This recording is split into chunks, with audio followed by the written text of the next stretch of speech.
على رسوله الكريم أما بعد فأعوذ بالله من الشيطان الرجيم بسم الله الرحمن الرحيم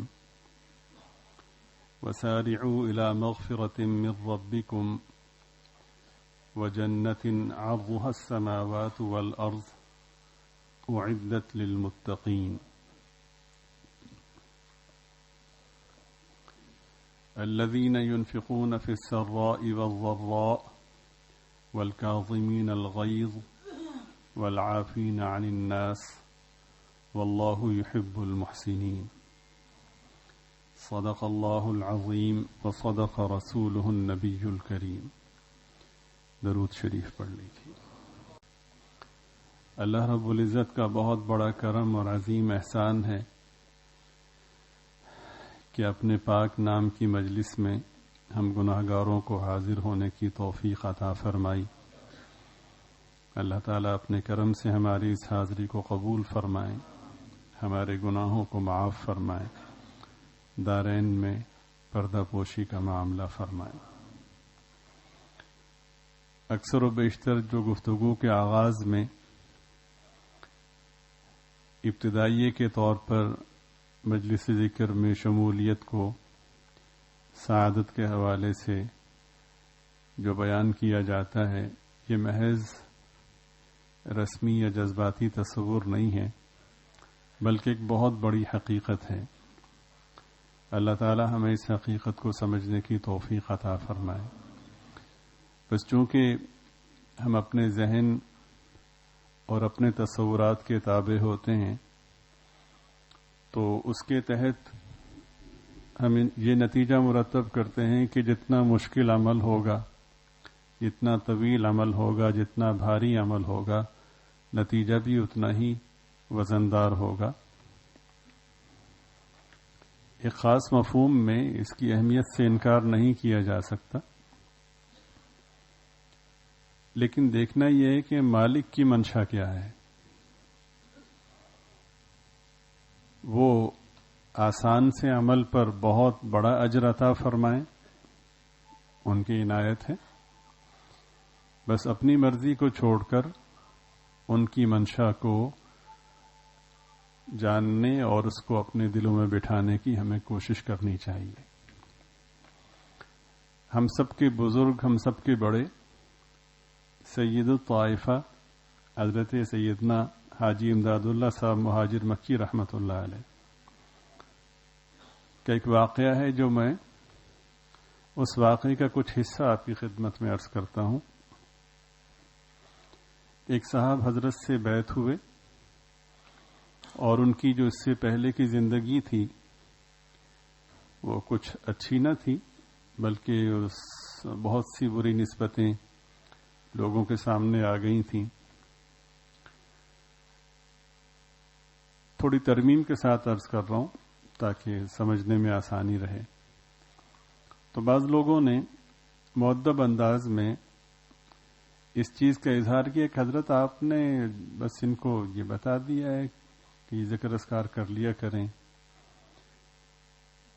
مقصد یہ تھا کہ وہ لمبی چوڑی شرائط اور حدود و قیود آپ نے نہیں بتائی، پابند نہیں کیا.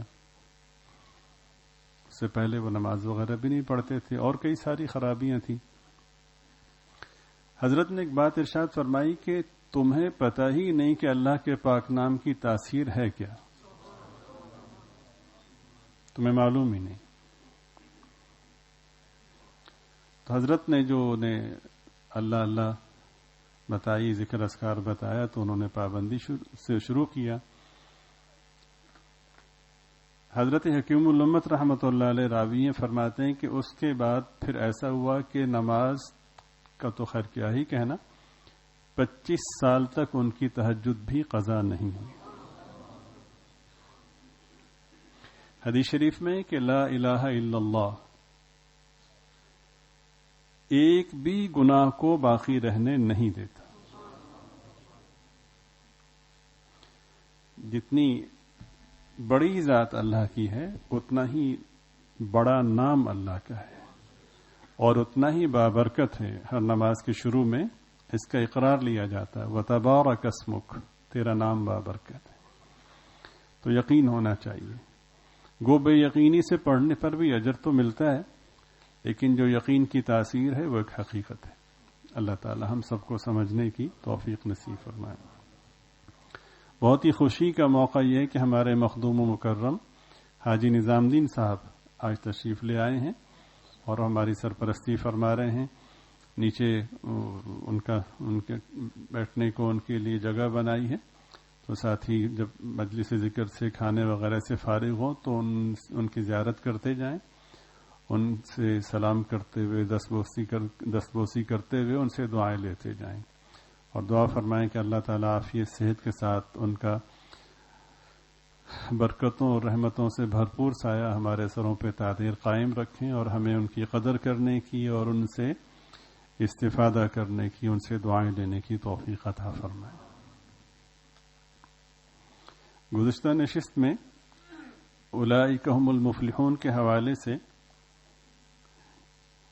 ایک اقتباس تھا جو رہ گیا تھا.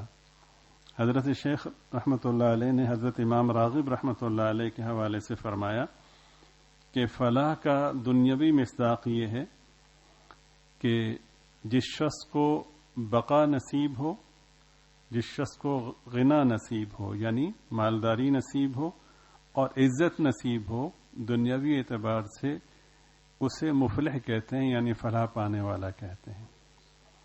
اور اخروی اعتبار سے اس کی تعریف یہ ہے، یا فلاح پانے والا اسے کہتے ہیں کہ جسے ایسی بقا نصیب ہو کہ جس میں کبھی فنا نہ ہو، جسے ایسی دولت نصیب ہو جس میں کبھی غربت اور فقر کا شائبہ تک نہ ہو، اور جسے وہ عزت ملے کہ جس میں ذلت کا تصور نہ ہو، اور جسے ایسا علم ملے کہ جس میں جہل کا دخل نہ ہو.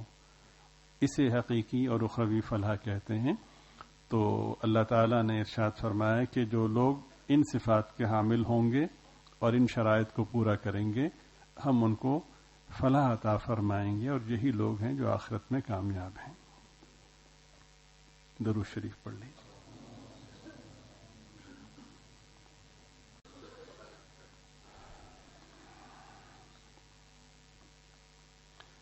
اللہ رب العزت کا پاک ارشاد ہے کہ وَسَارِعُوا إِلَى مَغْفِرَةٍ مِّن رَّبِّكُمْ وَجَنَّةٍ، دوڑ لگاؤ ایک دوسرے سے آگے بڑھ کر اس نعمت کو حاصل کرنے کی کوشش کرو. دیکھنا کوئی رہ نہ جائے، اور کوشش کرو کہ سب سے آگے نکل جاؤ. وہ کیا نعمت ہے؟ مغفرۃ من ربکم، تمہارے رب کی جانب سے بخشش، وجنت، اور جنت. یہ دو عظیم نعمتیں ہیں. پھر اللہ تعالی نے اس جنت کی تشریح فرمائی کہ اس جنت کی جو لمبائی ہے اس کے تو خیر کیا کہنے، اس کی چوڑائی کو اللہ پاک نے بیان فرمایا کہ عرضها السماوات والارض، ساتوں آسمان اور زمین، ان کو اگر یوں جوڑ لیا جائے تو ان کی جو چوڑائی ہوگی وہ مل کر کے جنت کی چوڑائی کے برابر ہے.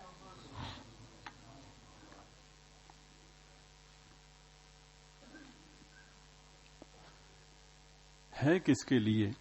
فرمایا کہ اعدت للمتقین، یہ اہل تقوی کے لیے تیار کی گئی ہے.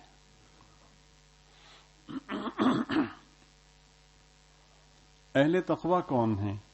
ایک ہمارا تصور ہے کہ مولوی صاحب اہل تقوی میں شامل ہیں، مفتی صاحب متقی ہیں، شیخ طریقت متقی ہیں، اور فلاں جو خانقاہ والے ہیں وہ متقی ہیں، فلاں جو نیک آدمی ہیں وہ متقی. ہمارے اپنے اپنے خیالات ہیں، اور عجیب بات یہ کہ خیالات کو ہم عقیدے کی طرح پختہ کر لیتے ہیں اور پھر اس سے 1 انچ پیچھے ہٹنے کو تیار نہیں ہوتے. جس سے پوچھیں بس وہ جی ہمارے جو شیخ ہیں وہ سب سے بڑے ہیں وغیرہ وغیرہ. اللہ پاک یہ فرماتے ہیں کہ متقی کون ہے؟ فرماتے ہیں متقی وہ ہے کہ جو اللہ کے راستے میں اللہ کے دیے ہوئے مال میں سے خرچ کرتا ہے.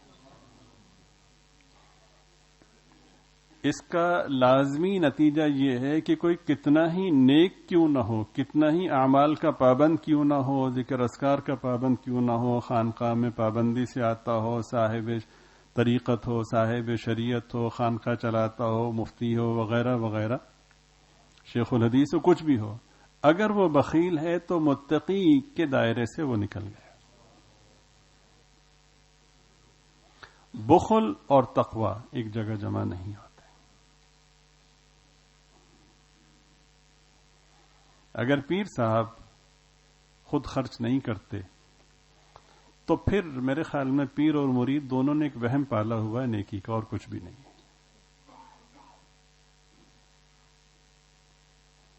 مولانا صاحب ممبر پہ بیٹھ کے طویل واز کرتے ہیں، لوگوں کو متوجہ کرتے ہیں، یہ کرو فلاں کرو فلاں کرو، جیب سے 100 روپے جائیں تو جان نکلتی ہے، تو بس یوں سمجھیں کہ ریڈیو چل رہا ہے، اللہ اللہ خیر سے۔ کوئی کتنا ہی نیک کیوں نہ ہو، اگر وہ اللہ کے راستے میں خرچ نہیں کرتا تو وہ متقی نہیں ہے۔ اعدت للمتقین، یہ تیار کی گئی ہے متقین کے لیے اتنی بڑی جنت۔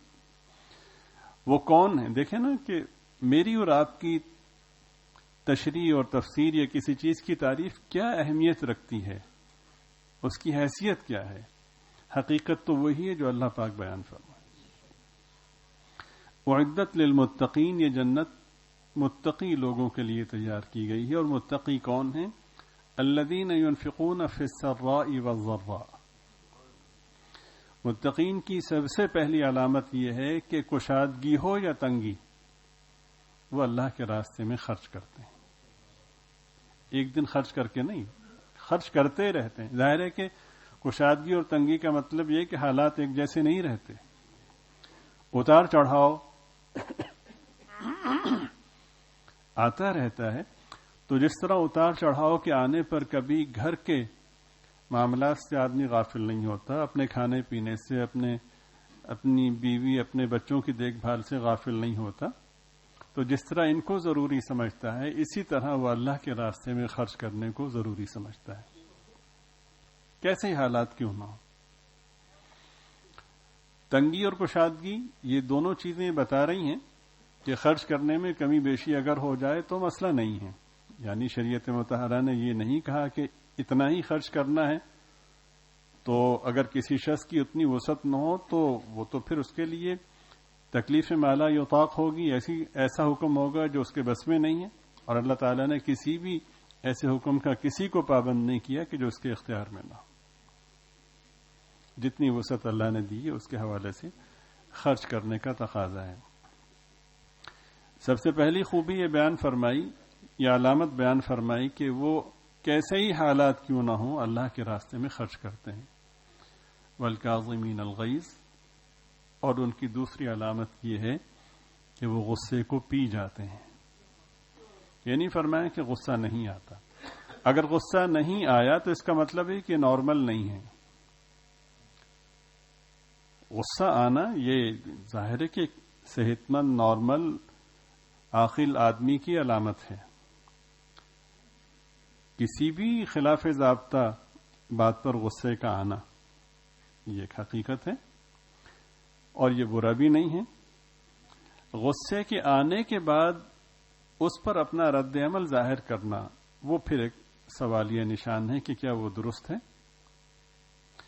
اس میں اختصار کے ساتھ عرض یہ ہے کہ اپنی ذات کے حوالے سے خدمت میں کمی کوتاہی ہوئی، اس پر غصہ آیا، تو یہاں پر اس پہ رد عمل کا دکھانا یہ پسندیدہ نہیں ہے۔ ضبط کر لیجیے، برداشت کر لیجیے۔ اللہ تعالیٰ کا کوئی حکم ٹوٹے، اس موقع پر غصے کا آنا یہ ضروری ہے، اور غصے کے آنے کے بعد موقع کی مناسبت سے حکمت کے ساتھ اس کا اظہار کرنا یہ مطلوب ہے۔ اگر اپنے ضابطے کے ٹوٹنے پر غصہ آیا اور اللہ کے حکم کے ٹوٹنے پر غصہ نہیں آیا تو سمجھیں کہ پھر ایمان والا خانہ خالی ہوتا جا رہا ہے۔ ہماری بہت بڑی بدنصیبی کہ مغرب کے طور طریقوں میں سے، مغرب کے جو آداب مجلس ہیں، جو آداب تکلم اور آداب گفتگو ہیں، ان میں سے کہیں کوئی کمی کسی سے ہو گئی تو ہم بڑے اس طرح دیکھتے ہیں کہ بہت بڑا جرم کر دیا۔ اللہ کے حکم ٹوٹتے رہے تو سر پہ جوں تک نہیں رینگی، یہ بہت بڑی محرومی کی علامت ہے۔ وہ صحابی رسول تھے نا رضی اللہ تعالی علیہ الصلاۃ والسلام، جناب رسول پاک صلی اللہ علیہ وسلم کا نام نامی اس میں گرامی آئے تو اہتمام کے ساتھ، توجہ اور محبت کے ساتھ درود شریف پڑھنا چاہیے۔ اللہم صلی علی سیدنا و مولانا محمد و آلہ و صحبہ و بارک وسلم۔ کسی بادشاہ کے دربار میں وہ کسی کام سے ان کو بھیجا گیا تو وہاں کے جو آداب تھے وہ کہ جھک کے سلام کرنا اور دیگر آداب کو بجا لانا۔ اب مومن تو صرف اللہ کے سامنے جھکتا ہے، تو وہاں وہ تشریف لے گئے تو ان کے لیے کھانا وغیرہ یا جو ان کی تواضع تھی اس کا اہتمام کیا گیا۔ تو جب وہ کھانا کھا رہے تھے تو کھاتے کھاتے ایک لقمہ یا کھانے کا کچھ حصہ ان کے ہاتھ سے نیچے گرا، تو انہوں نے بڑے اعتماد سے اس کو اٹھایا اور صاف کیا اور بڑے باوقار انداز میں اس کو کھا لیا۔ اب وہ مغربی صفوں میں تو کوہرام مچ جاتا ہے نا، تو سب نے ایک دوسرے کو سوالیہ نظروں سے دیکھا اور اس انداز میں کہ بھئی بہت بڑی کوئی غلطی کی، تو وہ سب نے اس انداز سے دیکھا کہ جیسے بہت بڑی کوئی غلطی ہو گئی ہے اور غلط کام کر دیا ہے۔ تو حضرت کے ساتھ جو ترجمان تھے انہوں نے کان میں کہا کہ یہ لوگ آپ کو اس احساس کے ساتھ دیکھ رہے ہیں کہ آپ نے بہت ہی کوئی غلط کام کیا ہے وغیرہ۔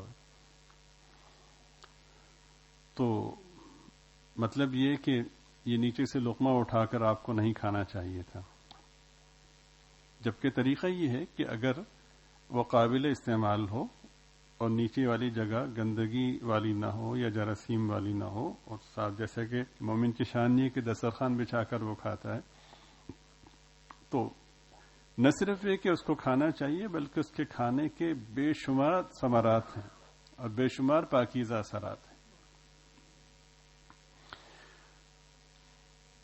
ایک حدیث شریف میں ہے کہ کھانے میں ایک ذرہ ایسا ہوتا ہے جس میں برکت ہوتی ہے، اور شیطان یہ چاہتا ہے کہ اس ذرے سے تمہیں محروم رکھے۔ اب ہم مغرب کی اتباع میں کھانے میں پلیٹ میں کچھ نہ کچھ چھوڑ دیتے ہیں یا مشروب کا کچھ حصہ چھوڑ دیتے ہیں، اور مغرب کی اتباع میں جو اصل میں جہالت کی اتباع ہے، یہاں پہ ہمارے ہاں صورتحال یہ ہوتی ہے کہ اگر کوئی مکمل پلیٹ صاف کر لے یا سارا مشروب پی لے تو کہتے ہیں بھوکا ہے ایسی یا پیاسا آیا تھا، یہ کبھی کھایا نہیں۔ ایسا نہیں ہے، اصل میں شیطان اس ذرے سے محروم کرنا چاہتا ہے، اور ہم شیطان کا شکار ہوتے ہیں اتباع مغرب کی بنا پر۔ اور یہ طے شدہ ہے کہ جب اتباع سنت سے ہٹ کر مغرب کی اتباع کریں گے یا غیر سنت کو اختیار کریں گے تو ہمیشہ برکت اور خیر سے محروم رہیں گے۔ تو یہ کہا کہ حضرت یہ آپ نے یہ کیا کیا، آداب شاہی اور فلاں اور فلاں کا آداب شاہی کیا ہوتے ہیں؟ حضرت نے ان سب کو مخاطب کیا، وہ جو پوری کابینہ بیٹھی ہوئی تھی نا، سب کو مخاطب کیا، اور مخاطب کرنے کے بعد ایک جملہ ارشاد فرمایا کہ اترک سنت حبیبی لہؤلاء الحمقاء، کیا ان احمقوں کے لیے میں اپنے محبوب کی سنت چھوڑ دوں؟ یہ ایمان ہے۔ بچے اسکول سے لیٹ ہو گئے تو صاحب خانہ ڈانٹ ڈپٹ شروع کر دیتے ہیں۔ چھٹیوں کا پورا مہینہ گزرتا ہے، کبھی صاحب خانہ کے کان پر جوں تک نہیں رینگی کہ اہلیہ نماز کے لیے کیوں نہیں اٹھی۔ یہ بہت بڑی بے حسی اور بہت بڑے خسارے کی بات ہے۔ کلکم راعٍ وکلکم مسئول عن رعیتہ، تم میں سے ہر شخص نگہبان ہے اور ہر شخص سے اس کے ماتحتوں کے بارے میں سوال ہوگا۔ یہ پکی بات ہے۔ اللہ تعالیٰ کے سامنے جواب دینا پڑے گا. کتنا درد ہے تمہیں اس فیس کا جو اسکول میں تم دیتے ہو. ہاتھ سے جنت جانے کا درد نہیں ہے. جو جہنم کا فیصلہ تم اپنی غفلت کی وجہ سے کروا رہے ہو اس کی تمہیں تکلیف نہیں ہے. یہ کیا ہوا ہے کہ جناب رسول پاک صلی اللہ علیہ وسلم اور آپ کے پاکیزہ دین کی عظمت کے بجائے مغرب کے طور طریقے ہمارے حواس پر چھا چکے ہیں، غالب ہوتے جا رہے ہیں. اللہ تعالیٰ سے ہمیں توبہ کرنی چاہیے. تو اگر کسی شخص کے سامنے خلاف ضابطہ کوئی کام ہو اور وہ شریعت کے حوالے سے ہو تو اس وقت غصے کا آنا مطلوب ہے اور اس پر مناسب رد عمل، بالخصوص اس رد عمل کا اگر کوئی فائدہ مرتب ہوتا ہوا نظر آئے تو باوقار طریقے سے اس کا اظہار کریں. اور اگر اپنی ذات کے حوالے سے کہ سہولت میں راحت میں کوئی کمی رہ گئی، گھر کی صورتحال یہ ہے کہ اگر گھر میں کھانا بنا نمک زیادہ ہو گیا یا کوئی اور معاملہ وقت سے تھوڑی تاخیر ہو گئی تو ظاہر ہے کہ غصہ آتا ہے، لیکن اس کو دبانا اور اس کو پی جانا یہ اللہ کو بہت پسند ہے. نماز کے حوالے سے مجھے کل بات ہو رہی تھی کہ اچھے خاصے دیندار مولوی لوگوں کے ہاں بھی یہ غفلت دیکھنے میں آتی ہے کہ وہ اپنی خواتین کو، بیگمات کو نماز کی طرف متوجہ نہیں کرتے. تو پھر یہ مسائل دوسروں کے لیے کتنی بڑی بے برکتی ہوگی کہ ایک جس گھر میں کوئی بے نمازی ہو تو اس کی کتنی نحوست ہوگی. آپ سمجھ رہے ہیں؟ تو کیسا ہے وہ شخص، کیسا عالم ہے اور کیسا دیندار ہے جو اپنے گھر والوں کو نماز کی طرف متوجہ نہ کر سکے. اور اس میں ایک بے شرمی والی بات اور بھی ہے، بے حسی کی انتہا ہے.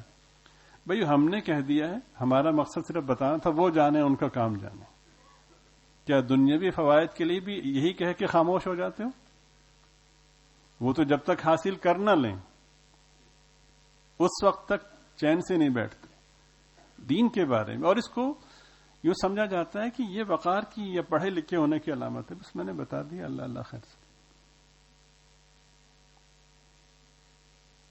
جو آپ کے ماتحت ہیں ان کو حتی المقدور کوشش کر کے خیر کی طرف متوجہ کرنا یہ آپ کی ذمہ داری ہے.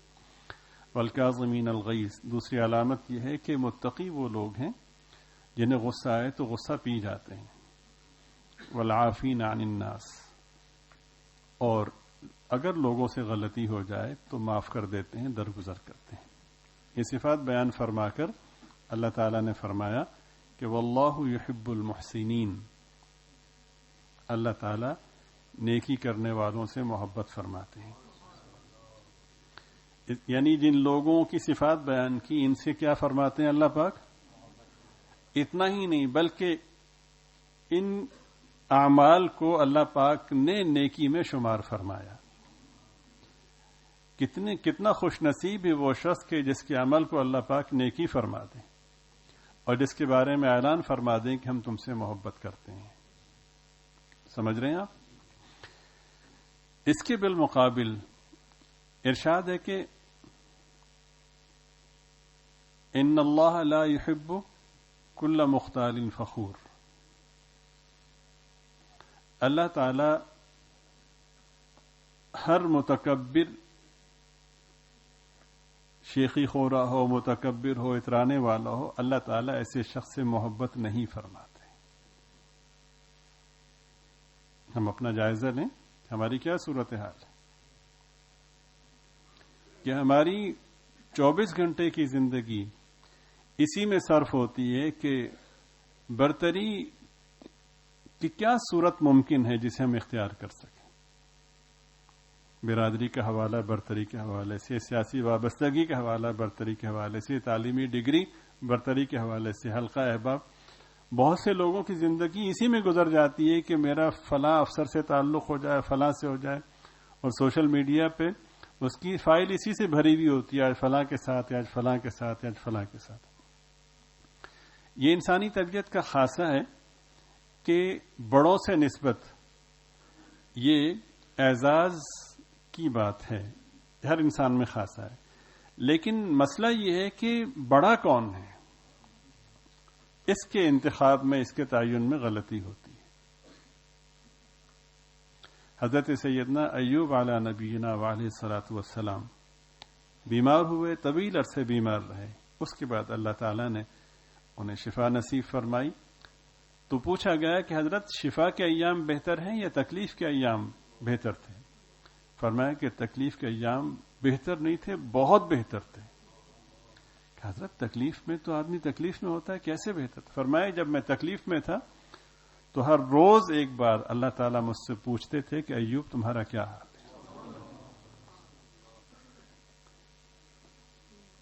جو نسبت ہے نا کہ بڑے سے میرا تعلق ہے، میں اس سے جانا جاؤں، اس سے پہچان، یہ انسان کی فطرت کا حصہ ہے، لیکن دیکھنا یہ کہ بڑا کون ہے۔ پھر یہاں کی غلطی انسان کو کہیں کا نہیں چھوڑتی۔ مومن پہچانا جاتا ہے اپنے اللہ اور اپنے رسول سے کہ اس کی نسبت ان دو نسبتوں کے حوالے سے متعین ہے یا نہیں۔ والذین آمنوا اشد حبا للہ، ایمان والے سب سے زیادہ محبت اللہ پاک سے کرتے ہیں۔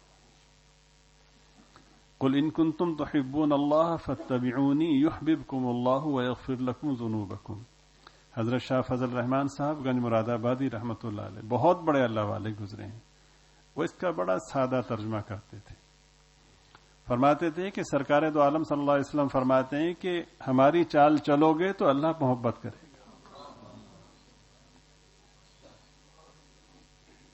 ہماری چال چلو گے تو اللہ پیار کرے گا۔ دیکھیں نا کہ جو مغرب کے با اختیار لوگ ہیں وہ آپ کو نمبر یا آپ کو اہمیت تب دیں گے کہ آپ ان کے طور طریقوں میں بہت ہی مہارت حاصل کر چکے ہوں۔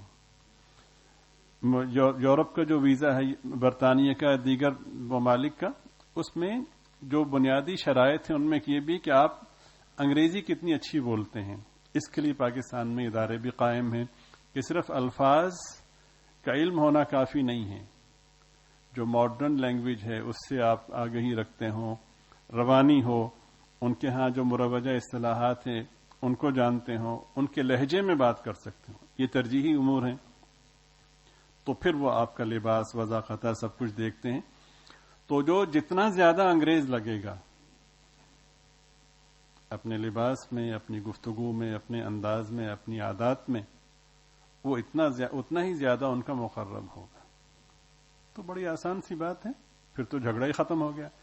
جو جتنا زیادہ محمدی لگے گا اللہ اس سے اتنا ہی زیادہ پیار کریں گے، لباس میں، گفتگو میں، وضاقتہ میں، عادات میں، اخلاق و اطوار میں، جو اتنی سے ہماری چال چلو گے تو اللہ پیار کرے گا۔ فاتبعونی، میری اتباع کرو، یحببکم اللہ، اللہ تم سے پیار کرے گا۔ جھگڑا ہی ختم ہو گیا۔ اب لوگ کیا کہیں گے؟ تو یہ تو مسئلہ ہی نہیں ہے۔ جو دیندار لوگ ہیں وہ مغرب زدہ لوگوں کو پسند نہیں کرتے، اور دیندار لوگوں کو مغرب زدہ پسند نہیں کرتے، بات برابر ہو گئی۔ دیکھنا یہ ہے کہ جس سے محبت کی جا رہی ہے، جس سے محبت ہونی چاہیے، وہ پسند کر رہا ہے یا نہیں کر رہا، اتنی سی بات۔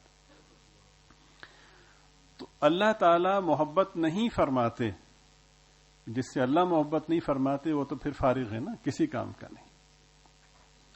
کس سے محبت نہیں فرماتے؟ متکبر سے محبت نہیں فرماتے، چاہے وہ عالم ہو، چاہے مفتی ہو، چاہے مبلغ ہو، مجاہد ہو، شیخ الحدیث ہو، پھر اگر تکبر ہے اللہ اس سے محبت نہیں فرماتا۔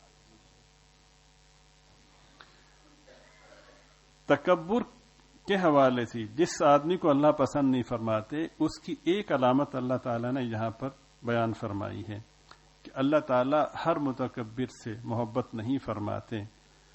کون مراد ہے؟ الذین یبخلون، وہ لوگ کہ جو بخل سے کام لیتے ہیں، مال خرچ نہیں کرتے۔ وَيَأْمُرُونَ النَّاسَ بِالْبُخْلِ، خود بھی بخل سے کام لیتے ہیں اور لوگوں کو بھی کہتے ہیں کہ پیسہ بچاؤ، پالیسی ہے نا، پیسے بچائیں کل کام آئے گا، وغیرہ وغیرہ۔ قرآن کریم یہ کہتا ہے کہ اللہ تعالیٰ ان سے محبت نہیں فرماتے۔ اب دو حرفی سی بات ہے کہ دو طبقات ہیں، ایک وہ کہ جو اللہ کا محبوب طبقہ ہے، اور ایک وہ کہ جو اللہ کا مبغوض طبقہ ہے، ناپسندیدہ طبقہ ہے۔ جو اللہ کے راستے میں خرچ کرتا ہے، اللہ فرماتے ہیں واللہ یحب المحسنین، ہم ان سے محبت کرتے ہیں۔ اور جو بخل سے کام لیتا ہے، بڑا اپنے آپ کو سمجھدار سمجھتا ہے نا، میں نے اتنے پیسے بچا لیے، اور لوگوں کو بھی، لوگ بھی بڑے سے مشورہ مانگتے ہیں کیا کرنا ہے، تو اللہ پاک ایسے شخص سے محبت نہیں فرماتے۔ جناب رسول پاک صلی اللہ علیہ وسلم نے پوچھا کہ عائشہ، وہ جو مال آیا تھا اس کا کیا کیا؟ یہ بڑی خوبصورت بات ہے اور بڑی نفیس ترین اور عظیم ترین بات ہے، اور بہت بڑا کلیہ ہے۔ اللہ کرے کہ ہم سمجھیں، اس کو دلوں میں بٹھائیں اور اس پر ایمان رکھیں اور اس پر اخلاص کے ساتھ عمل کریں۔ عائشہ، وہ جو مال آیا تھا اس کا کیا کیا؟ تو بڑے ادب سے عرض کیا کہ حضرت وہ تقسیم کر دیا ہے، کچھ بچا لیا ہے۔ فرمایا کہ وہ جو تقسیم کر دیا ہے وہی بچا ہے، جو تقسیم کیا ہے وہی بچا ہے۔ یہ بہت بڑا، حضرت سیدہ اسماء رضی اللہ تعالی عنہ کو سرکار دو عالم صلی اللہ علیہ وسلم نے فرمایا کہ اسماء، گن گن کے خرچ کرو گے تو گن گن کے ملے گا، بغیر گنے خرچ کرو گی تو بغیر گنے ملے گا۔ فرق یہ ہے کہ تمہارا بغیر گنے محدود ہے، ان کا بغیر گنے لامحدود ہے۔ سمجھ رہے ہیں؟ تو یہ دو حرفی سی بات ہے۔ اگر اللہ کی محبت نصیب ہو گئی تو پھر سب کچھ مل گیا۔ بہت سی باتیں ایسی ہیں کہ مجھ میں اتنی اہلیت نہیں کہ میں آپ کو سمجھا سکوں، اس لیے چپ ہو جاتا ہوں۔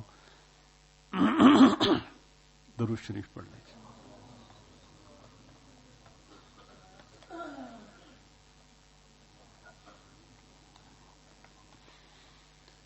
قرآن کریم کی آیت مبارکہ، مثل الذین ينفقون اموالهم فی سبیل اللہ کمثل حبہ،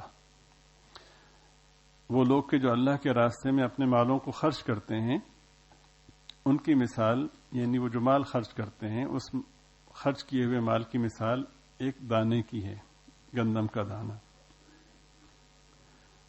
انبتت 7 سنابل، اس دانے سے 7 پودے پیدا ہوئے، 7 خوشے پیدا ہوئے۔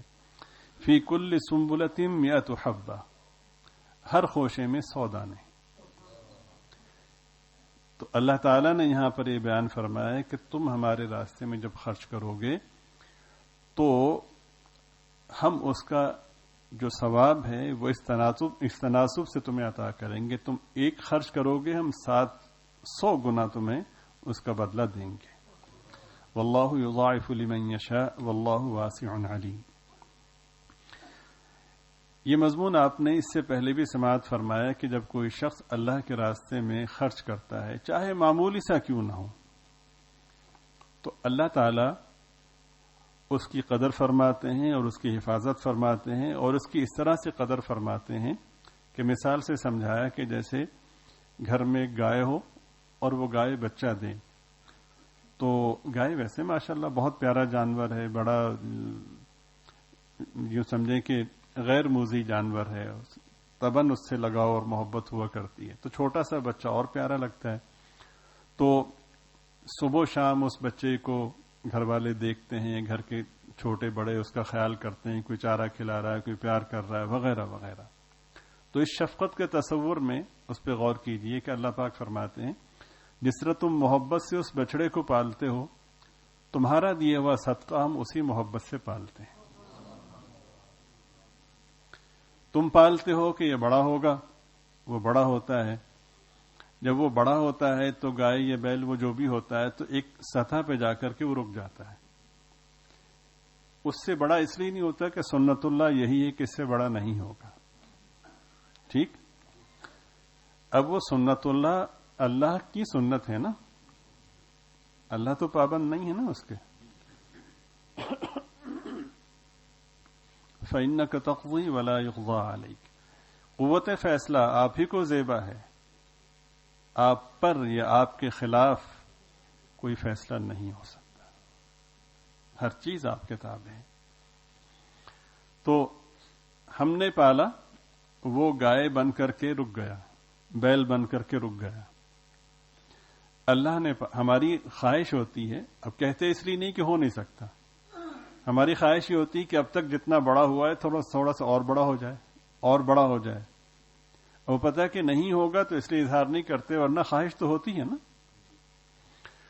تو اللہ پاک اسے پال رہے ہیں، ظاہر ہے کہ وہ قادر ہیں، تو وہ اللہ کی مشیت ہوتی ہے، وہ بڑھتا رہتا ہے، بڑھتا رہتا ہے. حدیث پاک میں ہے کہ وہ احد پہاڑ کے برابر ہو جاتا ہے. تھوڑا سا جو صدقہ دیا تھا، 7 کلومیٹر لمبا اور 3 کلومیٹر چوڑا احد پہاڑ ہے. تھوڑا سا جو صدقہ دیا تھا وہ ہوا، اللہ نے پالا اور وہ اتنا بڑا ہو گیا. یہ مضمون آپ نے پہلے سنا ہے، اور یہ مضمون بھی آپ نے یقیناً سنا ہے کہ 7 لوگ قیامت کے دن ایسے ہوں گے کہ جنہیں اللہ تعالیٰ اپنے عرش کا سایہ عطا فرمائیں گے. اور وہاں پر یہ مضمون یہ ہے کہ وہ دن کے جس دن کسی کو کوئی سایہ نہیں میسر ہوگا، ان 7 لوگوں کو اللہ تعالیٰ اپنے عرش کا سایہ عطا فرمائیں گے. ان میں سے ایک وہ شخص ہوگا کہ جو دائیں ہاتھ سے اس طرح اللہ تعالیٰ کے راستے میں خرچ کرے کہ بائیں ہاتھ کو پتہ نہ چلے. سمجھ رہے ہیں؟ اسی طرح یہ مضمون بھی آپ نے سنا ہے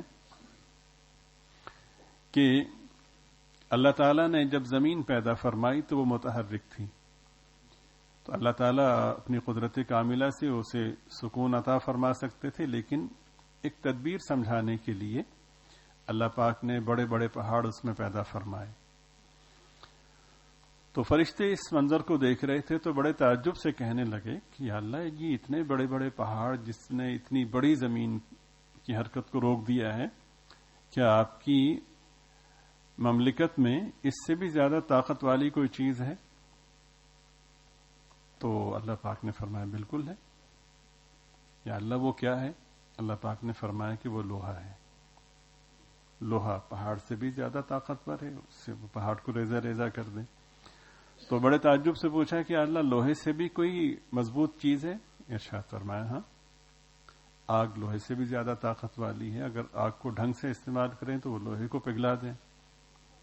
یا اللہ آگ سے بھی بڑھ کر کے کوئی چیز ہے؟ تو اللہ پاک نے ارشاد فرمایا ہاں. یا اللہ وہ کیا ہے؟ ارشاد فرمایا کہ پانی ہے، آگ کے وجود ہی کو ختم کر دیتی ہے. یا اللہ اس سے بھی بڑھ کے کوئی طاقت والی چیز ہے؟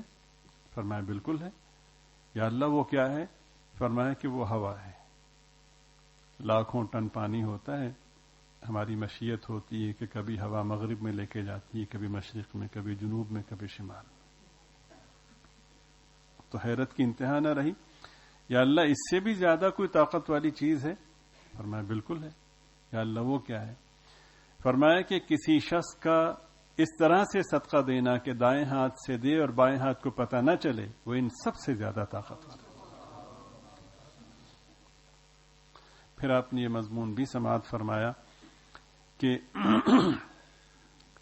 اس کو یوں سمجھا جا سکتا ہے کہ اللہ تعالی کی رضا کے لیے صدقہ دینا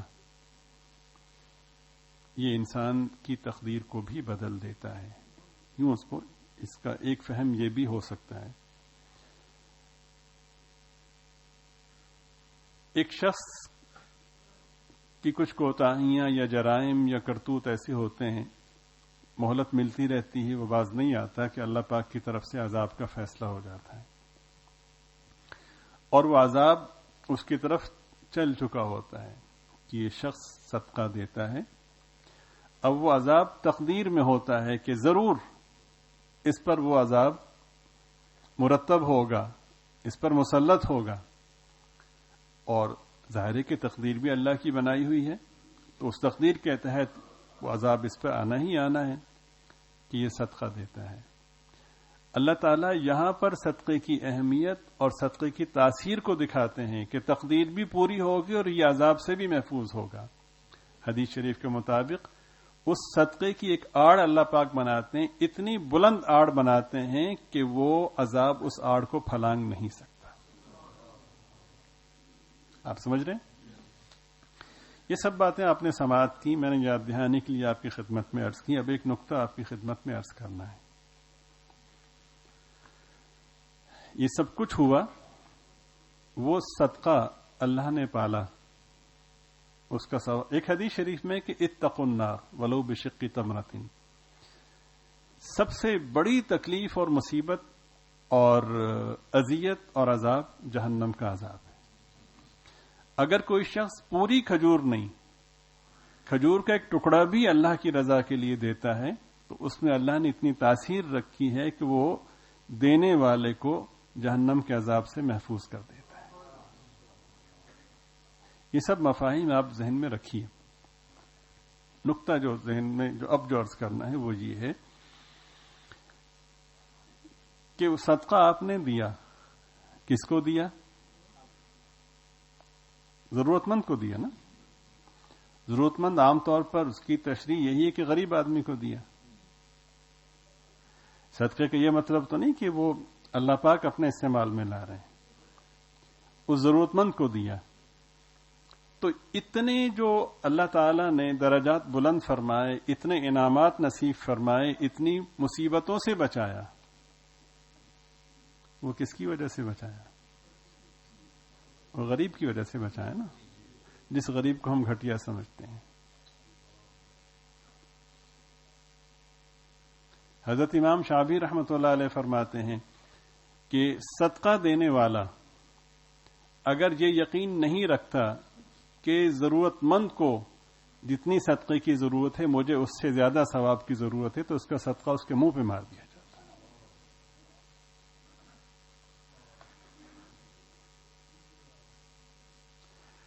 تو یہ سب کس لیے؟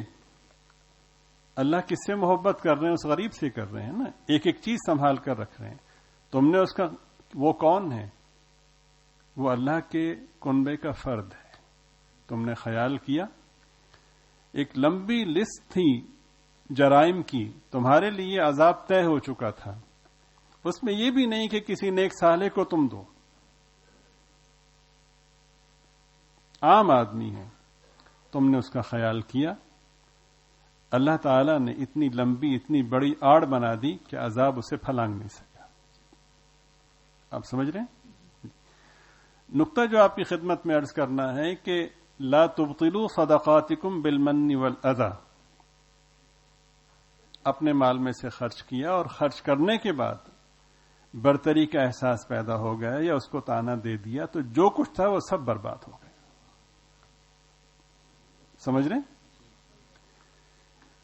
اس کی خدمت کرنے کے بعد ایک اضافی تقاضا ہماری طرف متوجہ ہوتا ہے کہ پہلے تکریم میں کمی بیشی جو ہو جاتی تھی وہ ایک علیحدہ موضوع ہے. آج کے بعد تکریم میں کمی بیشی نہیں ہونی چاہیے. اگر وہ کمی بیشی ہوئی تو تمہارا دیا ہوا سب برباد ہو جائے.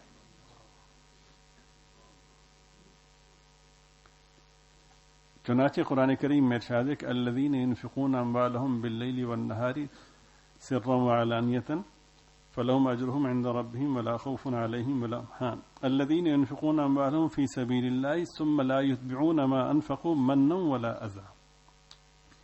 یہ جتنے انعامات ہیں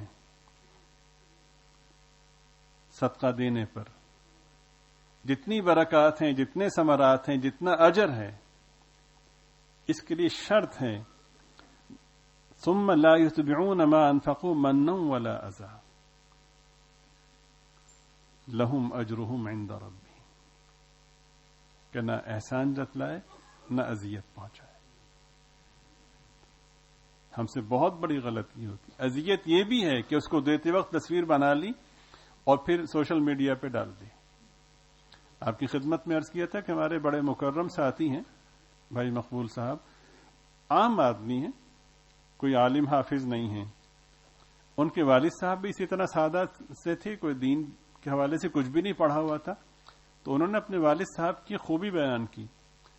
وہ بتاتے ہیں کہ میرے والد صاحب غریبوں کی خدمت کیا کرتے تھے، تو خدمت کرنے کے بعد ان کا حال یہ تھا کہ جس کی خدمت کی ہے اگر وہ سامنے سے آتا ہوا نظر آتا تو چھپ جاتے تھے کہ کہیں جب نظریں چار ہوں تو یہ شرمندہ نہ ہو.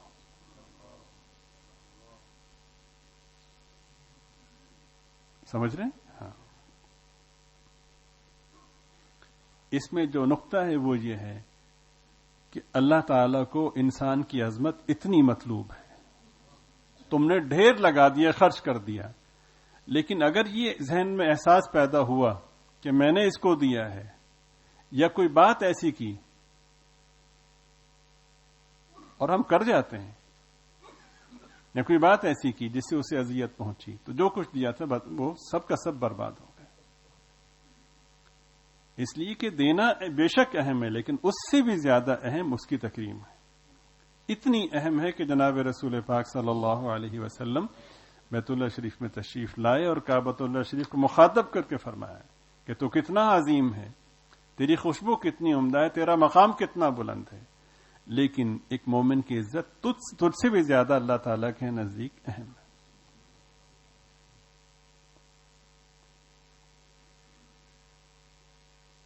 یہ نقطہ آپ کی خدمت میں عرض کرنا تھا، اسے پیش نظر رکھیے۔ بالخصوص اگر پڑوس میں ہیں تو پھر تو یوں سمجھیں کہ اگر آخرت کو محفوظ رکھنا ہے تو آپ کی زبان سے وہ محفوظ رہے۔ المسلم من سلم المسلمون من لسانہ ویدہ، بجائے اس کے پھر ہوتا یہ ہے کہ لوگ اس طرح سے اپنی برتری اللہ کی توفیق سے اتنا خرچ کیا ہے، یہ شوگر کوٹڈ جسے کہتے ہیں نا، وہ بھائی خرچ کیا ہے تو اللہ کے لیے کیا ہے نا، کیوں شرمندہ کرتے ہو؟ سوشل میڈیا کا کیوں سہارا لے رہے ہو؟ اللہ کا لاکھ لاکھ شکر ادا کرو۔ اہل علم فرماتے ہیں کہ شکر ادا کرنا اس اعتبار سے ضروری ہے کہ دیکھیے جب آپ نے زکوٰۃ دی تو زکوٰۃ دینے سے مال پاک ہوا، ایسے ہی ہے نا، تو پاکی کا ذریعہ غریب بنا نا۔ زکوٰۃ نہ دیتے تو وہ سارے وبال ہوتے جو زکوٰۃ کے نہ دینے پر ہوتے ہیں، وہ سزائیں ہوتی، وہ مال جہنم کی آگ میں گرم کر کے جسم پہ داغا جاتا، قرآن کریم میں ہے نا سب، تو اس کی وجہ سے اس عذاب سے بچت ہوئی،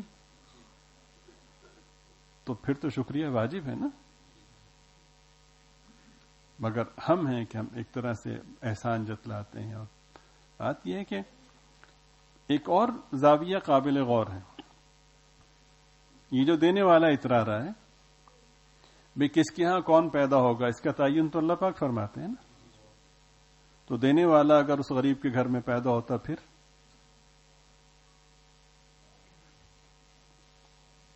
ہمہ جہتی شکر واجب ہے، لازم اور ضروری ہے۔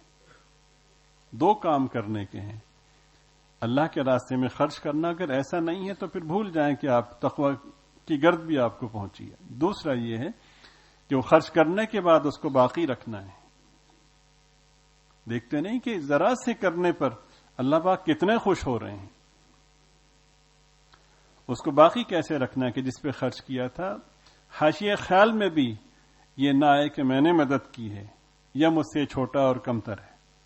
ہماری بدقسمتی ہے کہ آج بڑے پن کا جو معیار ہے وہ ہمارے ہاں دولت ہے، اس کے پاس اتنی گاڑیاں ہیں، اس کے پاس فلاں گاڑی، اس کے پاس ایسا ہے، اس کے پاس یہ ہے، اس کے پاس فلاں ہے، اور اتنا رچ بس گیا ہے کہ الامان والحفیظ۔ ہم اپنے مستقبل کے فیصلے، اپنے بچوں کے فیصلے اسی پس منظر میں کرتے ہیں، فلاں جگہ شادی کرتے ہیں، اس کے پاس یہ اس کا اسٹیٹس ہے، اس کے پاس اتنا مال ہے وغیرہ، اتنی وغیرہ وغیرہ۔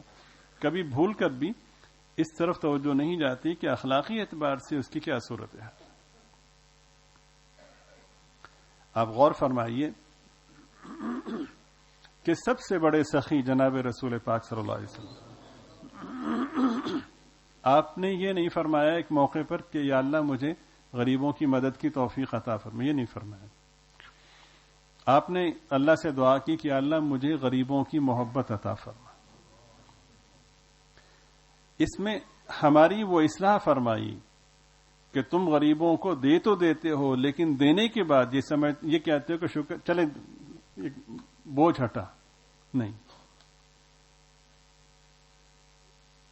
مساکین سے غربا سے محبت کی دعا کی۔ جب محبت ہوگی تو دینا تو خود بخود اس کے ماتحت ہوگا، سمجھ رہے ہیں؟ ہاں، تو یہ ہونا چاہیے۔ اتنا ہی نہیں، بلکہ غربا، فقراء، مساکین، ضرورت مندوں کے ساتھ نبی پاک صلی اللہ علیہ وسلم کی اتنی محبت تھی، فرمایا کہ کبھی اگر میں منظر پہ تمہیں نظر نہ ہوں اور تم مجھے تلاش کرنا چاہو تو کمزوروں میں تلاش کرنا۔ ایک حدیث شریف میں کہ اللہ مجھے زندہ رکھیں تو مساکین میں زندہ رکھیں، اور جب میری موت آئے تو مساکین میں میری موت آئے، اور جب میں قیامت میں اٹھوں تو مساکین میں میرا حشر ہو۔ کیا اس کی ذرا بھی گنجائش ملتی ہے کہ ہم ان کی توہین کریں؟ خدمت کر کے دل کی گہرائیوں سے شکر گزار ہوں۔ اللہ تعالیٰ آپ کی برکت سے مجھ گناہگار کو بھی صحیح سمجھ نصیب فرمائے۔ حضرت امام غزالی رحمۃ اللہ علیہ نے لکھا ہے کہ منم ولا اذا، فرماتے ہیں کہ من یعنی احسان کرنا، اس کا مطلب ایک یہ ہے کہ اس کا خود تذکرہ کرے، اور اذا کا مطلب یہ ہے کہ دوسروں سے بھی کہتا پھرے۔ ظاہر ہے جب کسی کو پتہ چلے گا یار تمہیں فلاں نے پیسے دیے تھے تو اس کی عزت نفس کتنی مجروح ہوگی۔ اور فرماتے ہیں کہ بعض فرماتے ہیں کہ من سے مراد یہ، احسان سے مراد یہ ہے کہ دینے کے بعد پھر اپنے کام کروانا شروع کرے۔ ظاہر ہے کہ بیچارہ وہ ضرورت مند ہے، غریب ہے تو کر رہا ہے۔ اور اذا کا مطلب یہ ہے تو بھوکھا ننگا سی، تیرے کول کی سی۔ ہمارے معاشرے کے یہ انتہائی تاریک پہلو ہیں یا نہیں؟ اسی طرح یہ بھی ہمارے معاشرے میں کہ بعض اہل علم فرماتے کہ منن کا مطلب یہ ہے تیرے پرانے اینے لوگوں کی خدمت کی تھی، اتنے پیکج تقسیم کیے، یہ تو اچھے خاصے دیندار لوگوں میں بیماری ہے، سب کچھ کر کے ضائع کر دیا۔ لوگوں میں اپنی بڑائی کو بیان کرنا، اس میں پھر ہم مذہبی ٹچ بھی لگاتے ہیں نا، اللہ کے فضل سے اتنے تھیلے تقسیم کیے، سمجھ رہے ہیں؟ اور اذا کا مطلب یہ ہے کہ کسی شخص کو اگر کوئی سوال کرے تو اس کو جھڑکنا۔ وَأَمَّا السَّائِلَ فَلَا تَنْهَرْ، کیسا ہی سوال کرنے والا کیوں نہ ہو، وسعت ہے تو دیں، تسلی ہے تو دیں، اگر تسلی نہیں ہے تو ٹھیک ہے نہ دیں، لیکن جھڑکنے کی اجازت نہیں۔ اللہ تعالی ہم سب کو معاف فرمائے اور ہم سب کی حفاظت فرمائے۔ انشاءاللہ اسی کا تسلسل اگلی نشست میں ہوگا۔ اللہ تعالیٰ کہنے سننے میں اخلاص نصیب فرمائے، ہم سب کو معاف فرمائے، اپنے کرم سے اچھے اعمال کی توفیق عطا فرمائے، اور اپنے فضل سے ان اعمال کی تاثیر اور اجر کو باقی رکھے، اور محرومی سے اور محرومی کے اسباب سے ہم سب کی حفاظت فرمائے۔ وآخر دعوانا الحمدللہ رب العالمین۔